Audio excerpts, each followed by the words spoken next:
Floor is yours, and then we'll open it up for questions. Great. Well, first, I'll just say, that obviously very thankful and appreciative to be here talking to you guys today, and appreciate you guys zooming in, taking the time. Uh, starting looking back at last Saturday afternoon, I want to start and just give a lot of credit to South Dakota State, and thought they came in and had an excellent game plan and made our lives very difficult. So start with hats off to them, and then obviously, frankly surprised and disappointed by our performance out there. Didn't feel that was reflective of the preparation that we had leading up to the game, or the practice dating back to April. So certainly a little bit frustrating, a little bit disheartening to go out and perform that way. But the flip side of that is when you compete, that's ultimately you run the risk of failing, and didn't feel like we executed at a high level. I think that was certainly obvious. The good news is you get on the tape, and the first thing you're worried about is, are we having issues with effort or attitude? That's certainly not our problems right now. Everything that we saw on tape as we studied it, we feel like, we can go back to work and correct. And right now that's what we've been hard at work at, is getting back on top of those things, taking a look at what happened Saturday, what we can do moving forward to perform at a higher level. And then the added challenge of flipping the page and moving to this week, where we're talking about playing Iowa State and what this game means, what this rivalry means. I'd echo what I said about South Dakota State. I have a tremendous amount of respect for this program, for this coaching staff, and for the players that they've brought in over the last 7 years. So we know what kind of game it's going to be. We know what kind of challenge we're in for. And right now, all of our effort is turned towards getting ready to meet that challenge on Saturday afternoon. Thank you, Coach. Our first question comes from Tom Kakert, Hawkeye Report. Tom? Hey, Brian, thanks for doing this. Wanted to ask you about the offensive line play. Seemed to be some struggles. What did you see on film, and what can be corrected in 1 week's time up there? Yeah, well, I would say that, certainly we struggled at a lot of positions, right? It wasn't just the offensive line, and at some point we all had a hand in it. And I think that's normal, right? We had a lot of first-time players. We knew going in that there were going to be some bumps in the road. But at the end of the day, when you look at and evaluate the film, I think you always got to start with this. Guys are playing hard. They're trying to block guys. They're trying to strike guys. They're trying to hit them. And that's a good place to start and work backwards from. So what you have to do is you have to go in there and you have to look at it. And I would say this, I'd echo this about any position on our offense. What you're trying to do is understand that it's a 12-game season. And you're running a long race here. It's a marathon. It is not a sprint. So what can we take a look at? What can we fix right now and make incremental progress with to get back to playing at the level that we need to play with? I think a lot of things, whether it's first steps, whether it's eyes, whether it's just, kind of fritzing out on a conceptual understanding thing, frankly, I think those can be addressed and fairly quickly as we move forward here. Next question, Scott Docterman, The Athletic. Hey, Brian, how you doing? Doing well, Scott. There's no question that Spencer's put a lot of effort in the off season, whether it's workouts, private workouts, or just the effort that he's put into it has been really high. However, some of the issues that he had on Saturday were similar in the past as far as inaccuracy goes. How do you get those corrected that quickly? Is it simply a fundamental issue with him, or is this something that's kind of beyond correcting and you're going to have to live with it and model your game around him in order to advance the ball? Yeah, excellent question. And, I appreciate you acknowledging the work that he has put in. And what I would do is I would echo that, but I would take it a step further. I think that's what makes Saturday so disappointing, certainly for him, certainly for any of us. And frankly, I did not think it was reflective of what I'd seen in practice dating back to spring, right, or April, spring ball into March. So, I'd tie it back into my last answer, and I'd say this. I think what's very important for him to understand, for any of us to understand, is that, I referenced it being a 12-game season. Really, you're not talking about 70 plays. You're talking about 840 plays, right? You're not talking about 25 attempts. You're talking about 300 attempts. You're talking about a body of work. And the key is understanding that there's a process And I thought he had taken a lot of steps forward. But the reality is, right, when we go out and practice in April, probably as a group and individually, our worst practice was our first practice. And then we improved. And same thing when you come back into fall camp, your first practice wasn't your best practice. Hopefully you're improving each and every day out there. I think the gut reaction is to panic, but what you can't do is that. You have to look at it and say, this is a 12-game season. What we need to do is find a way to improve from week 1 to 2, and let's make sure that some of those fundamental things that we had corrected, that we had worked through in the offseason, we can go ahead and push those through into a game environment. And the reality is, when his feet were set and he was delivering the ball the way he should, there weren't any issues. When the fundamentals weren't quite there, there were issues. And I think it gets delved into and analyzed at the quarterback position, and rightfully so. But the reality is, for any of the 11 guys on the field, on either side of the ball or on teams, that's what it's always going to come down to. It's going to come down to fundamental issues just general basics of football and technical expertise. Coach, the next question comes from John Steppe, the Gazette. Hi, Brian. How are you? Doing well, John. So, obviously, Spencer's stat line was not great. 44% completion, 1 interception. How much of that do you attribute to him and his fundamental kind of issues that happened on Saturday versus the offensive line not giving him a ton of protection and kind of other shortcomings on the offense? Yeah, well, it's like I said earlier, John, we all have a hand when things don't go well. We all have a hand in it. And the beauty of football is it's a team sport. I think the quarterback position is unique from this standpoint. You're out there, right? So it is a team sport, but you're going to be the face of the offense. And when things are good, you're going to reap the rewards of that. And when things are bad, you're going to shoulder the blame. And that's part of the responsibility of playing that position. Certainly it's part of the responsibility of coordinating the offense, right? So when things aren't going well, trust me, it's my fault. The buck stops with me. I think the quarterback position is similar from the guys that are on the field, right? So what I would tell you is the expectation is very simple for all 11 players on the field. We all need to do our job, right? If you're one of the guys on the field, you need to do your job. If you're the right tackle and your job is to block the defensive end, we expect you to do that. But if you're the quarterback and your job is to deliver the football on time and in rhythm, then we expect you to do that, right? And what I would tell you is this: whether the right tackle is blocking the heck out of that defensive end or not, it shouldn't matter to the quarterback, the same way that whether or not the quarterback, is delivering the ball on time, in rhythm, and with accuracy, shouldn't matter to the right tackle.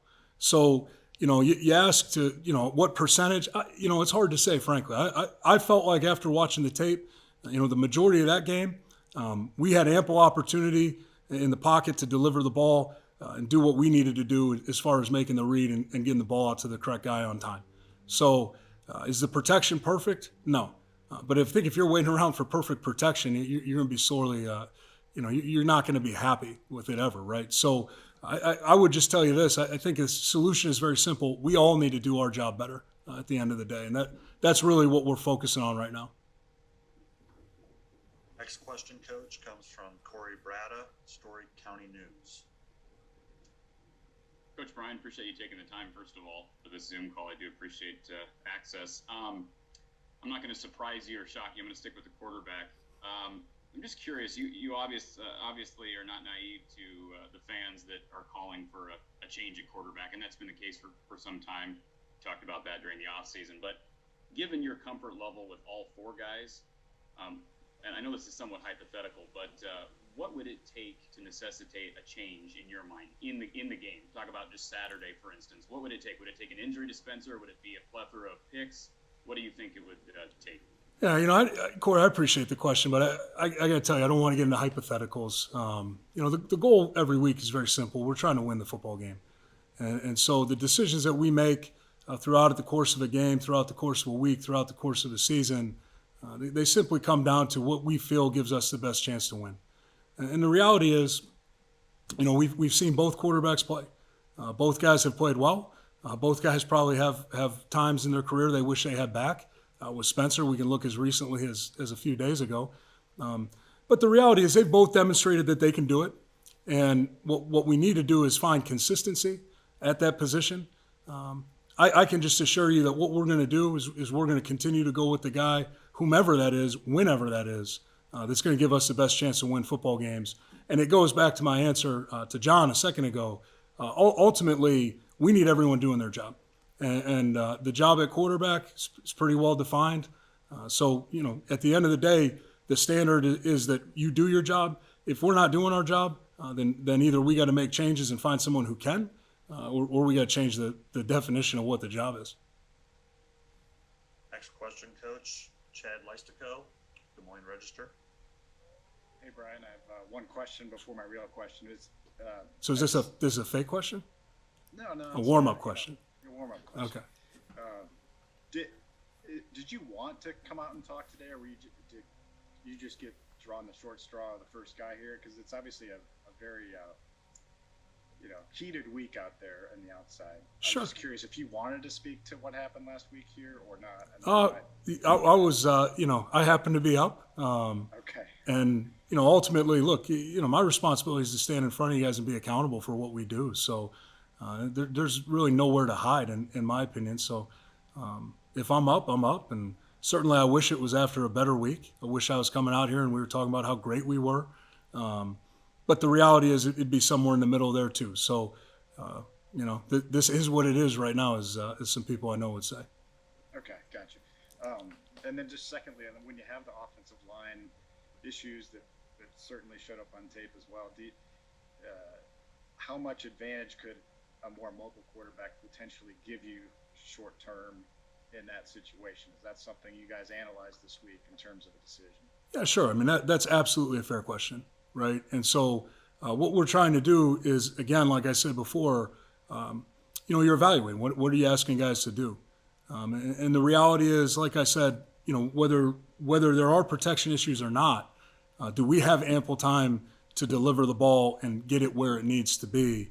And if the answer to that was just simply no, 95% of the time, then I think we would have to evaluate where we wanted to go moving forward.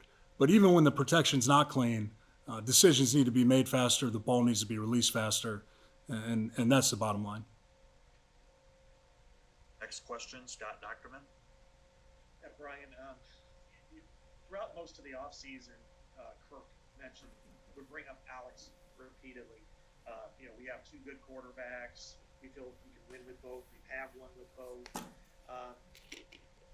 What could he bring if he was put into that role as more than just a short-term starter because of Spencer Lucas' injury? And you have that kind of faith that he can come in if needed, whether it's because of an injury like last year or to be the number one starter. You have faith that he could do that. Yeah, I do. I have faith in both players. I do, and that's unwavering. Even after Saturday, I feel very strongly about both guys, and I certainly understand, the thought. But the reality is, at the end of the day, we view the quarterback position, in a way that we don't want to be juggling guys. We don't want to do that. I don't think it's like being a pitcher in baseball, where some days you just don't have your stuff.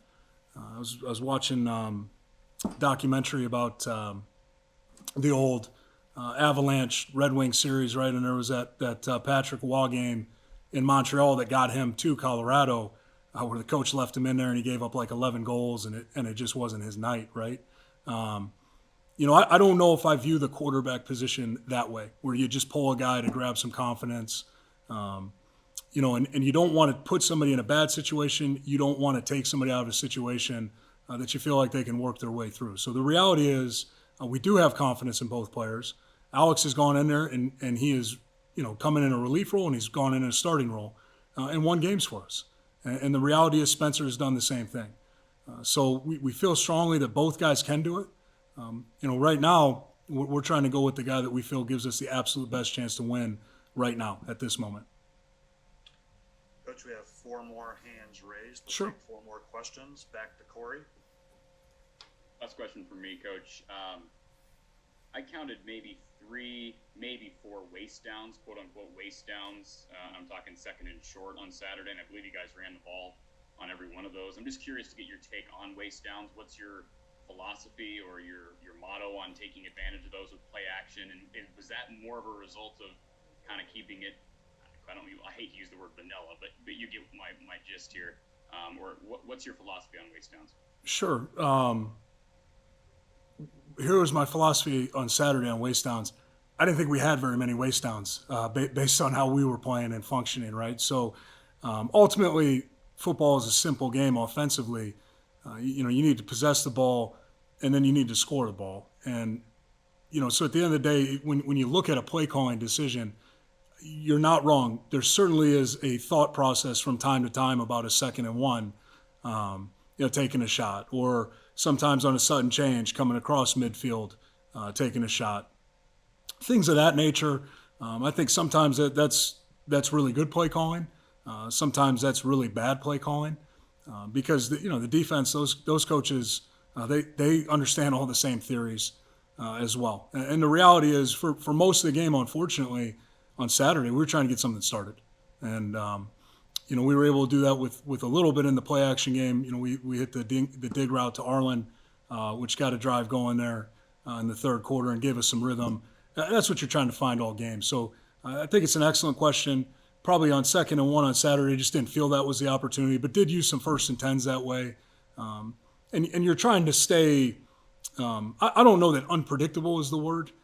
But you certainly don't want to develop tendencies or an MO when it comes to, hey, in every situation we do this, in every situation we do that. And I'd say the equivalent, I think it's a very good question, Corey, the equivalent is, do you stick a run in on a 3rd and 8 from time to time, trying to sneak one in, right? So just always playing that game. But full disclosure, I certainly didn't feel like there were many waste downs on Saturday. That was one of those luxuries we didn't possess on Saturday afternoon. Kennington Smith, Des Moines Register. Good morning, Coach. Appreciate you taking the time. I have a slight warm-up question before I get to my actual question. Sure. Will Jacob Bostic be available on Saturday? Yeah, we're hopeful that all the guys that are out right now will be back and be available, but I can't predict that right now, nor would I care to. I'll leave that to the head coach. All right. As far as the rest of the receiving core, what week 2 jump do you expect from guys like Alec Wick and Jack Johnson, who played for the first time last Saturday, and with Brody Breck on the depth chart now, how much is he going to figure into the game plan on Saturday? Yeah, well, we're trying to get everybody involved, certainly, and I do expect a jump from week 1 to week 2 with some of the guys you mentioned. I thought Alec did a nice job, went in there, and we had a 3rd down to him at the end of the game that certainly would have been a terrific catch. It wasn't a good ball. The placement was poor. He really had to extend for that one. Otherwise, I think we'd be talking about that completion as a conversion, and you may walk out feeling just a little bit differently about his contributions. But feel like both those guys, you mentioned Jack as well, they've practiced very well dating back to the spring. They've made a lot of progress, made a lot of gains. And like I said, with the quarterback position or the line position, I'd expect to see those gains happen in the course of a season as well, right? Game 1 to 2, the same way practice 1 to 12. We saw some of that. So I'm excited to see that. Brody's a guy that unfortunately missed a lot of time in fall camp and has been able to work his way back in over the past couple weeks. So I certainly anticipate his role increasing and his contributions increasing as well. Don Steppe. With the injuries at wide receiver, whether it be Keegan, Nico, Vines, etc., how much has that changed how you've been game planning with kind of the personnel that you have left? Well, I could sit here, John, I could bemoan missing talented players, right? But the reality is, as unfortunate as it is, and it is unfortunate, it's football. And in this game, it's a tough, violent game. It's physical, and things happen. And over the course of the season, you're going to have to deal with injuries. You're going to have to deal with missing personnel. And what you have to do is find a way to win the next football game. You have to find a way to match up with who you're playing. You have to figure out who your best players are, find ways to get them involved, get them targeted. That was one thing that I was pleased with coming out of last week. I felt like we targeted the right guys, got most of the balls directed to the players we wanted to do that with. And now the challenge remains the same on a week-to-week basis. How do we do that against who we're matching up with? We're going to play a very good opponent on Saturday that has very good coaches, that is going to have a very good plan. So we better make sure we've got our T's crossed and our I's dotted when it comes to finding those matchups. But at the end of the day, all we can do is try to work to be more effective. Be more effective on a daily basis, on a weekly basis, and all those personnel issues. Understand that that's part of football. It always has been. It always will be, and we'll face more of that as the season goes on. That's not going to change. Hopefully we'll get the cavalry coming at receiver at some point, but that's no guarantee that more injuries can't happen at that position or other positions. Coach, we'll finish up with Tom Caker. Brian, I'd be remiss if I didn't ask about Logan Jones. You're an old center. What did you see from him in that first start for him, and what did you tell him after the game? Sure, I saw a lot of good things, and I saw a lot of things that we need to clean up. And quite frankly, Tom, that's to be expected. Especially playing that position, and what I worried about for a few of our players on Saturday. Obviously, there's some first timers. But what I've been very pleased with this group, these are guys that care. These are guys that want to do well. These guys are guys that have pride, and they want to go out. And most importantly, a guy like Logan Jones, he doesn't want to lay anybody down. And so what I said to him after the game is that he didn't do that. He went out, he played his first game, he got his feet wet, he played at the center position, and there's mistakes. There's always going to be mistakes. The snap. I got to tell you, I've seen that happen a few times, and I've felt one of those before. I kind of know what it feels like when you clip part of your buttocks on the shotgun snap. It's not a good feeling. It's definitely not a good feeling. And when you do it in Kinnick Stadium, it's a really bad feeling. And I don't mind telling you, it does give me some not so fond memories when we have snap issues. My first major one was Arizona State. We were playing Arizona State in 2003 out there. I think it was week 3, maybe week 2. It was a night game, and we snapped the ball. I rolled it back there. It didn't hit my butt. I rolled it back to Nate Chandler, and they met at the quarterback, had a brief meeting at the quarterback, and the ball ended up in the air a couple of times, all the way back into our end zone. I ended up recovering it myself because I figured that if we gave up 6, that might be the end of my career. Luckily, we only gave up 2. It's the most points I've ever scored in a game. Unfortunately, it's for the other team. And I do recall sitting on that bench for the better part of 2 quarters, not saying a word to anybody. We were down 2-0 for about 2 more series. We ended up winning the game 21-2. I ruined Coach Parker's shutout. But certainly, I know how those things feel. And the reality is, Logan Jones is going to be just fine. We have a lot of guys like Logan Jones that are going to be just fine. You work through some of these things, and you learn how to go back to work and fix things and improve them. That's what he's focused on right now, and I expect him to continue to grow as the season progresses. Coach, thank you for the time, and best of luck on Saturday. Thank you guys very much. Have a great week.